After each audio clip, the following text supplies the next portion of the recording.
Hello everybody. I am talking to you today about Memorial Day 2024.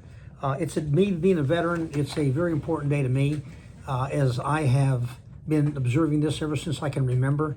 One of the things I do is I look at all the people that have influenced me in my life, and which has been many, and they're military and they're veterans. And now every year I reflect on how many have died, and it's getting to be a bigger and bigger number as I'm getting older. It's becoming a bigger and bigger number in my life of people that have influenced me from the military standpoint and veterans, and they're dying now and they're checking out. So what does it tell me that I need to do?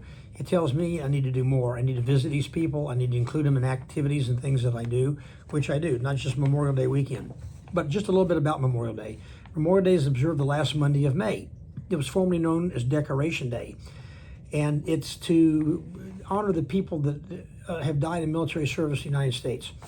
Okay, it's a tradition to fly the flag of the United States at half-staff all day that day. Now, I had my little girl just recently, and we were at Jackson Hole this past weekend for Memorial Day, and the flag was at half-staff. She's 5 years old, and I asked her, I said, do you know why the flag is like this? Now, my 18-year-old daughter didn't know the answer either. They didn't know why this flag is at half-staff, and I explained to them about veterans, to honor the veterans that have died.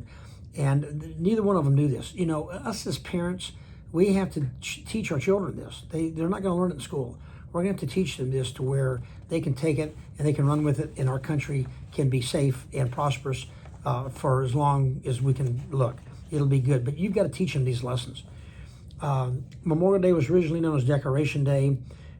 It has been changed as of 1971 to make it a 3-day weekend. Before that, they had all kinds of different activities or times that they had it. For instance, May the 30th for long years.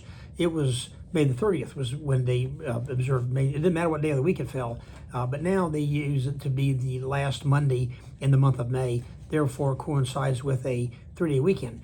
And you know, why do people do things like picnics and just family get-togethers instead of honoring the veterans?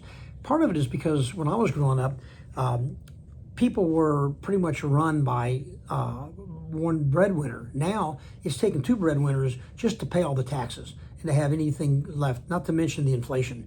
You look at what houses cost for these kids and cars, it's just ridiculous. So everybody's having to work, so when they get a 3-day weekend, they go crazy. And so they lose sight of what Veterans Day, Memorial Day is, and why we are all free because of the sacrifices made by men and women that died for this country going back over 250 years. So when Memorial Day comes, remember that, teach that to all your children, your grandchildren, your cousins, your nieces, your nephews, anybody that you come into contact with, and reflect of all the veterans that have had such a major impact on your life that did not die, that lived. So until next time, this is Rick. You guys have a nice week. Thank you. Bye-bye.